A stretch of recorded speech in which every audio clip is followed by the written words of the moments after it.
generation before, which saw a time of shortages, a time of opportunities lost, and a time when, in spite of talent revving to contribute to the country, they had to leave the country because the opportunities were not existing here. So, Honorable Prime Minister's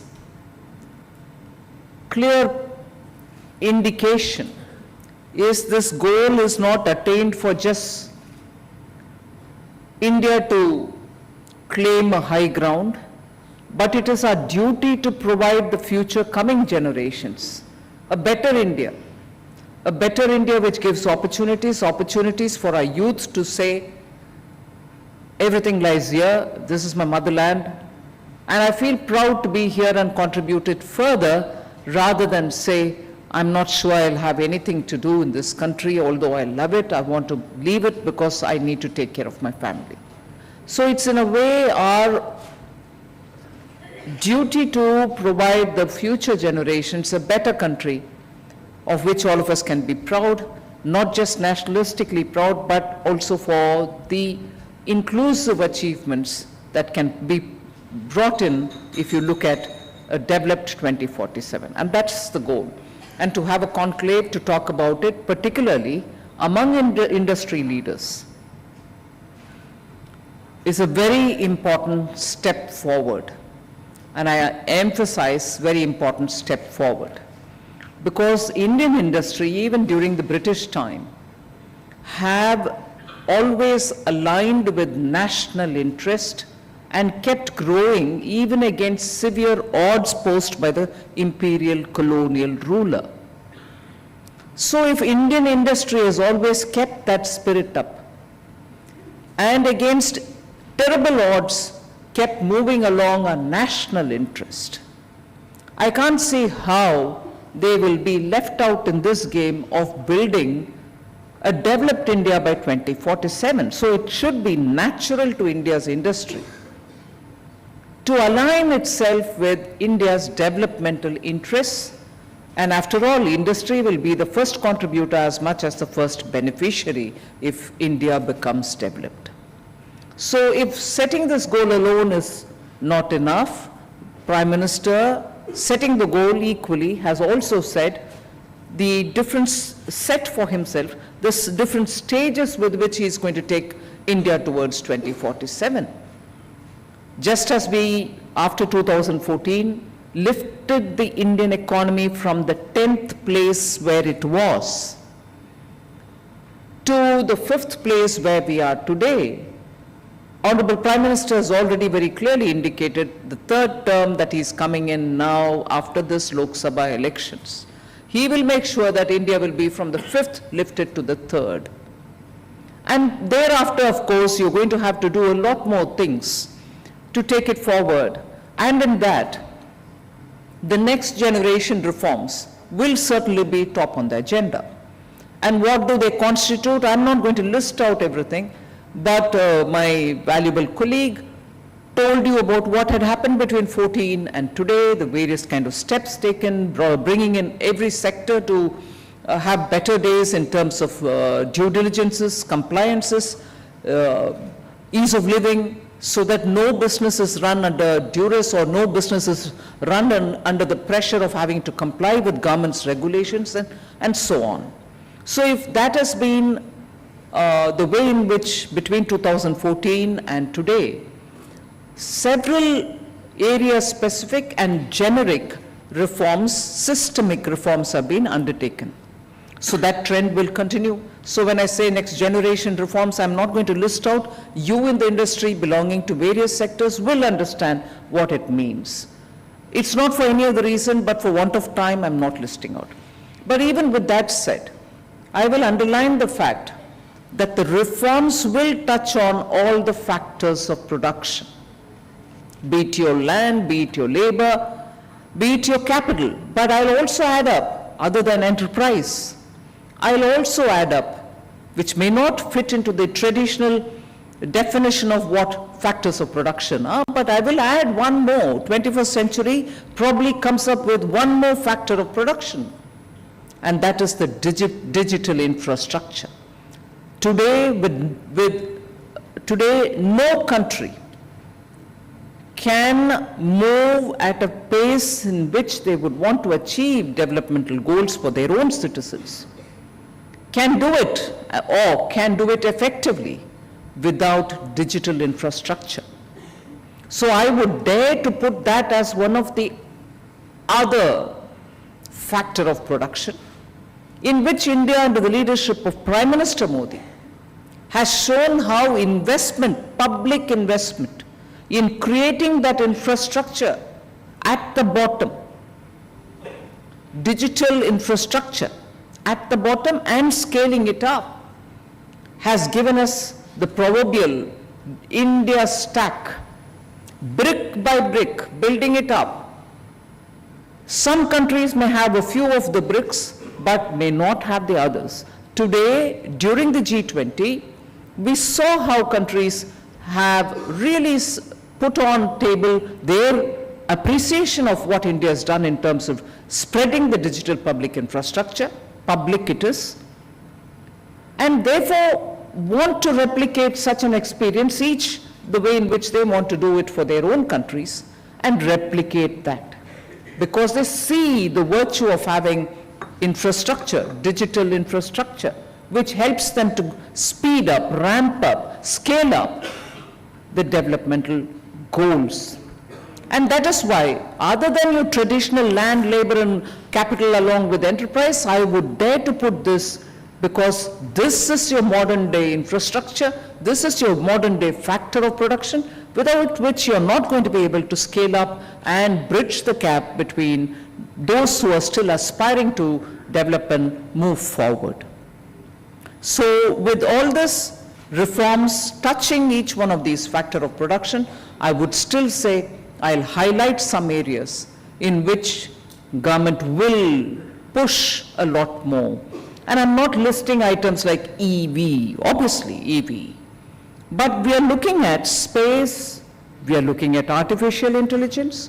India wants to touch on levels of innovation, investment, and also policy support for expanding in space sector, expanding in artificial intelligence. That is why, in spite of it being a vote on account, we have emphasized that India should become a global hub for artificial intelligence and related research. We'll set up centers of excellence for artificial intelligence. That's not going to be a simple, easy to achieve objective, but we have the wherewithal, and we therefore are confident we can do it. So space, artificial intelligence, warehousing.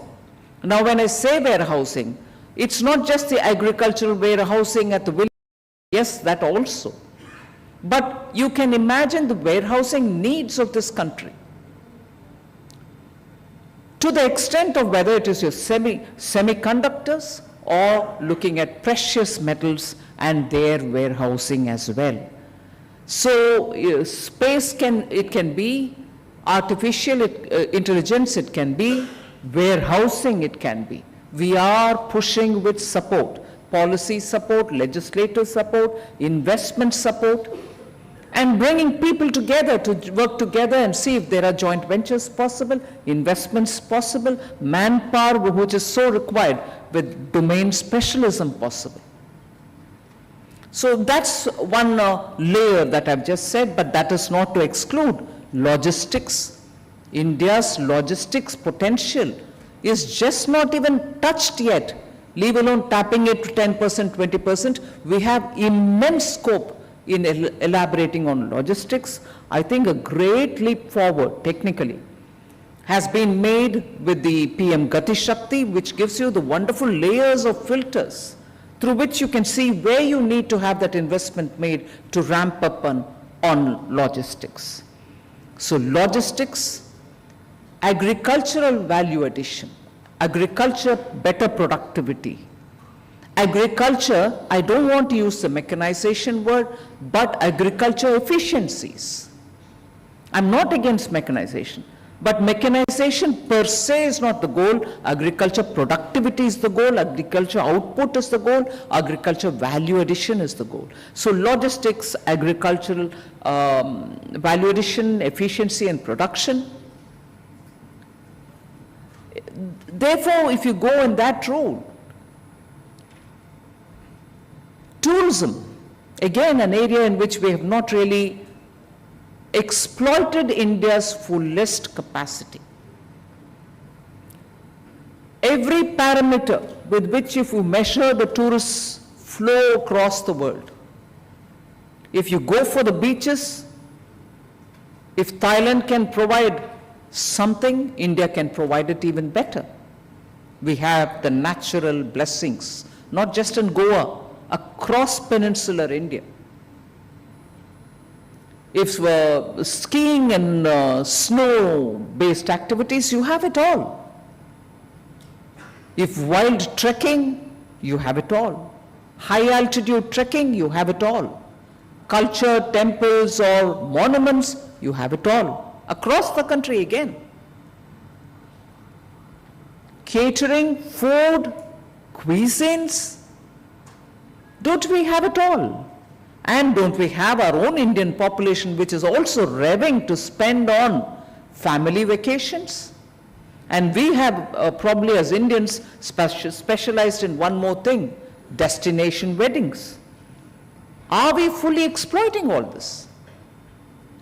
So whether it's logistics, agriculture and agriculture productivity and tourism, we have again immense potential, and government is committed in terms of its policy. And the reason why Prime Minister is confident that the third term is going to ensure reaching the level of third largest economy, it's because of the push which he likes to give in these areas. Not just fiscal push, but legislative and other push as well. So industry today is sitting together in a national conclave, talking about what can be done today in India towards 2047. I've not spoken at all about the greening of India, renewable energy, better prospects for not just solar, not just electrical, but also looking at renewing our commitments to hydroelectric power. India has been a leader, but now we need to renew a lot more of them. Green hydrogen, green ammonia, big investments are happening in India. But with the investments, the collaterals which arise out of it, are we looking at those areas for investment? Are we looking at those areas for capacities? So industry today has so much to speak about.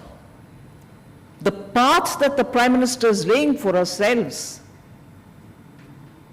and that path for which even after COVID, well after COVID, government is showing its commitment by ramping up expenditure, capital expenditure.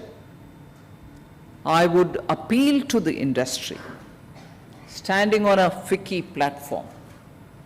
Indian industry can now surely move forward with a great speed. If globally investments are coming in, they're coming in because they see prospects here. You're in this country, you're also probably watching the situation, looking at the flow of investment capital.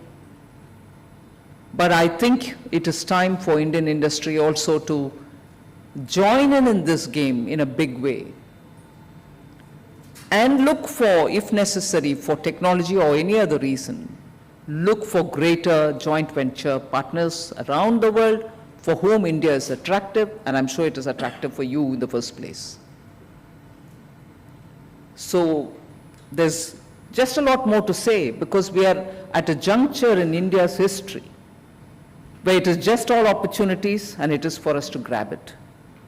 It's a government which functions on the principle of systems thinking. I'm sure many of you are management types. System as an organization, if you were to look at it, The entire organization should think about things. Government as an organization is thinking together, not in silos. And that is why we are able to overcome many of our legacy problems and deliver. And if government can do systems thinking, even as it goes for the stable, steady, incremental increase in bringing inclusivity, gas reaching homes, electricity reaching homes, water reaching homes, sanitation facility reaching homes, that is Kaizen, incrementally moving, steadily moving. I don't know if I have any Japanese friends in the audience. If I mispronounced Kaizen, please pardon me. It moves incrementally and stably, predictably to everybody. But it can't be Kaizen at the top. It has to be for India at least.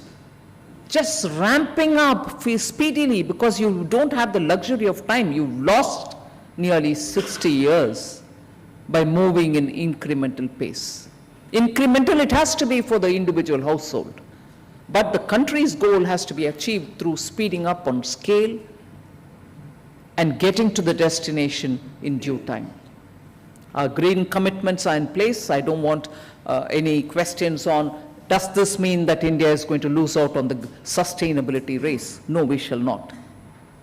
Every commitment given in Paris was fulfilled. COP21 was fulfilled well before time. Every commitment given in Scotland shall also be fulfilled. And India is ramping up its capacities for renewable energy, making sure green cover is maintained. If any country has green cover increased, it's India. So, without taking more of your time, I appreciate once again FICCI's efforts to bring together industry, talk about things which matter for building India as a Vikasit Bharat 2047. Industry's role, I'll again underline, is critical to this. You were with India in its freedom fighting moments. You built your industry and capacity despite the colonial pressures. It's time for us to have economic independence with this goal of Vikasit Bharat, and I'm sure industry will play its role. Thank you very much.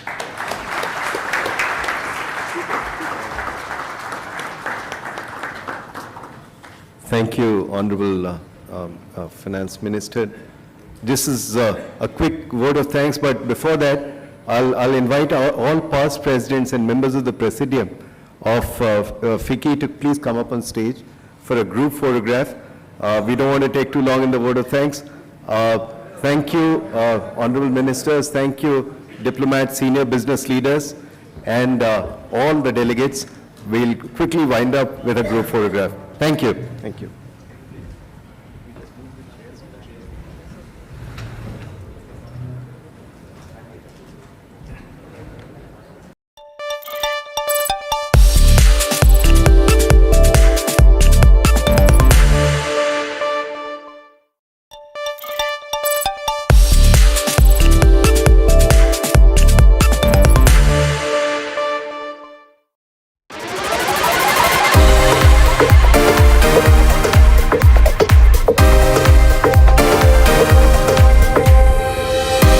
The youngest Ambani scion is all set to tie the knot. No doubt then that India's wealthiest family is pulling out